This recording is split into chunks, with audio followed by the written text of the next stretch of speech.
mereka ingin segera memutus rantai-rantai intimidasi yang diberikan kepadanya. Nah, ini tidak menutup kemungkinan juga bisa menimbulkan perselingkuhan, ya, karena siapapun. Selamat menyaksikan dan dukung terus channel Kang Kumis. Semoga bermanfaat. Assalamualaikum warahmatullahi wabarakatuh. Kembali bersama saya Kang Kumis. Pada kesempatan kali ini Kang Kumis kembali bersama sahabat semua. Tentunya masih di channel Kang Kumis, channel yang tidak pernah bosan membahas seputar kehidupan rumah tangga, dari permasalahan percintaan hingga masalah perselingkuhan. Nah, pada kesempatan kali ini Kang Kumis ingin membahas mengenai perbedaan apa saja sih yang pada akhirnya menyebabkan pasangan berselingkuh. Atau di sini ada 5 perbedaan yang menyebabkan perselingkuhan. Di sini kita akan bahas, ya. Nah, kira-kira apa saja sih hal-hal tersebut, ya, hal yang bisa saja menimbulkan perselingkuhan. Nah, namun sebelum lanjut ke topik, ada salahnya silakan sahabat semua subscribe, like, dan komen di channel Kang Kumis agar sahabat semua tidak ketinggalan info dan juga kabar terbaru tentunya di setiap harinya. Biasanya perbedaan yang pertama adalah karena adanya faktor usia. Nah, faktor usia walaupun ini tidak semua, ya, perlu saya garis bawahi. Jadi ada perbedaan usia yang sampai terpaut bahkan puluhan tahun, namun itu memang nyaman-nyaman saja dan damai-damai saja. Nah, namun ada juga karena faktor perbedaan usia menjadikan satu alasan, ya, karena mungkin dianggap sudah tidak fit lagi, ya, sudah tidak kuat lagi.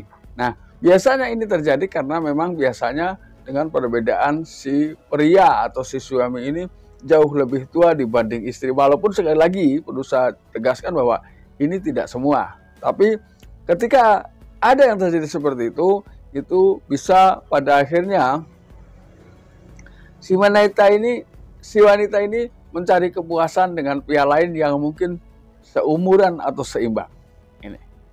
Ini bisa jadi, tapi ini juga persentasenya tidak begitu besar, ya. Ini yang pertama. Yang kedua itu adalah adanya ketimpangan atau ketidakseimbangan satu sama lain, ya.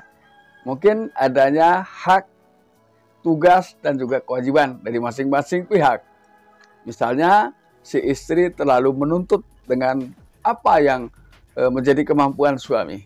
Nah, artinya di sini mungkin suami dalam hal usaha, hal memberikan sesuatu ini agak sedikit dipandang sebelah mata. Ini bisa jadi menimbulkan sebuah perselingkuhan. Ini hal kedua yang memang mungkin perlu kita pahami juga, ya.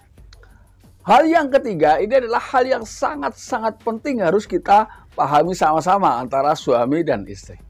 Artinya sesama pasangan, ya, ini harus saling betul-betul menyadari atas kondisi ini, yaitu terjadinya perbedaan prioritas. Nah, ini perbedaan prioritas ini banyak hal, bisa merambah ke jenjang yang lebih luas, yaitu perbedaan prioritas terhadap pasangan, bisa jadi perbedaan prioritas terhadap orang tua masing-masing atau saudara masing-masing. Artinya di sini ketika mungkin perbedaan prioritas yang dimaksud adalah misalnya si istri terlalu mementingkan kepentingan saudara-saudaranya, namun dia cuek dengan kepentingan saudara-saudara suami atau sebaliknya. Nah, perbedaan prioritas ini sangat mungkin pada akhirnya menimbulkan keretakan, ya, dan bisa berujung ke perselingkuhan.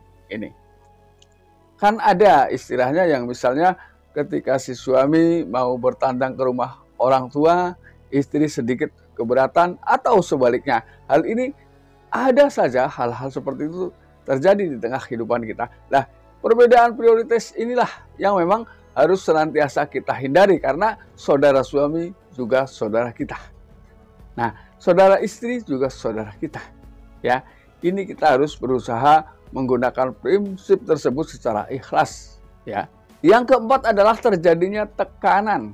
Nah, mungkin dari pihak manapun, ya, apapun yang dilakukan ini atas dasar tekanan atau keterpaksaan. Nah, ini tentunya secara psikologis juga sangat berpengaruh karena apa yang dilakukan itu bukan atas dasar kemauan, tapi atas dasar karena terpaksa atau bahkan dipaksa, ya.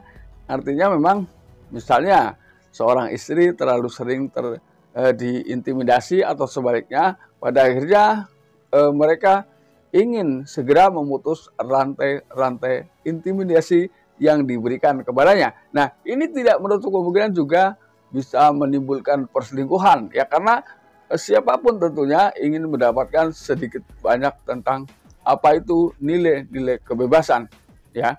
Lalu kemudian yang kelima adalah adanya faktor pekerjaan. Nah, pekerjaan ini mungkin lebih ke arah tentang bagaimana status posisi, ya.